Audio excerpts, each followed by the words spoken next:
ఈ రోజు రేషన్ షాపులకు అనేది ఒక నోటిఫికేషన్ అనేది ఇవ్వడం జరిగింది కొన్ని షాపులకు. వేంపల్లె మండలానికి సంబంధించి వేంపల్లె టౌన్ రేషన్ షాపులో ప్రకాష్ అనే అబ్బాయి ఎగ్జామ్ హాల్ టికెట్ అనేది పొందాడనమాట. ఆ అబ్బాయి ఈ రోజు ఉదయం ఎగ్జామ్ రాయనని సెంటర్ దగ్గరికి వెళ్తే అబ్బాయిని ఎవరో కొంతమంది వ్యక్తులు కిడ్నాప్ చేయడం జరిగింది. అంతలో నాకు ఫోన్ వచ్చిందనమాట. ఆ అబ్బాయిని ఎవరో తీసుకెళ్లారు, రండి మీ అబ్బాయిని ఎవరో తీసుకెళ్లారంటే నేను వెంటనే వెళ్ళాను అక్కడికి. వెళ్లే కొద్దీ ఆ అబ్బాయి అందుబాటులో లేడనమాట. ఎక్కడ వెళ్ళాడని నేను అక్కడ ఆల్రెడీ పోలీసులు అందరూ వచ్చారు. అప్పటికి నేను వెళ్లే కొద్దీ సిఐఎస్ఐ గారు అందరు వచ్చారు.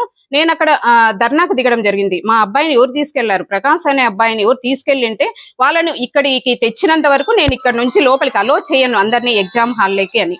అంటే నాకు అనిపించింది, మనం ఎగ్జామ్ రాస్తా ఉంటే నోటిఫికేషన్ ఇచ్చినాక ఎవరు ఎగ్జామ్ రాసి వాళ్ళు ఫస్ట్ మార్కులు వస్తే వాళ్ళు దానికి అర్హత సాధించినట్లు.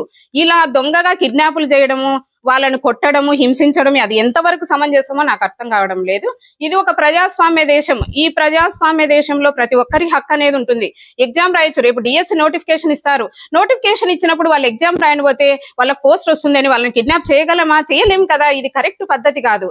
అలాగే గత వైసీపీ 5 ఏళ్ల పాలనలో కూడా వాళ్ళు ఎన్నో దౌర్జన్యాలు చేసినారు. చేయడం వల్లనే ఈ రోజు వాళ్ళు 175 సీట్ల నుంచి 11 సీట్లకు అనేది మిగిలిపోయారు. అంటే మనం ప్రజలను మెచ్చే విధంగా పరిపాలన చేయాలా, ప్రజలకు ఏ సమస్యలు ఉన్నాయి ఆ సమస్యల పరిష్కారానికి కృషి చేయాలి. కానీ ఈ విధంగా కిడ్నాప్లు, అరెస్టులు చేయడం అనేది సమంజసం కాదు.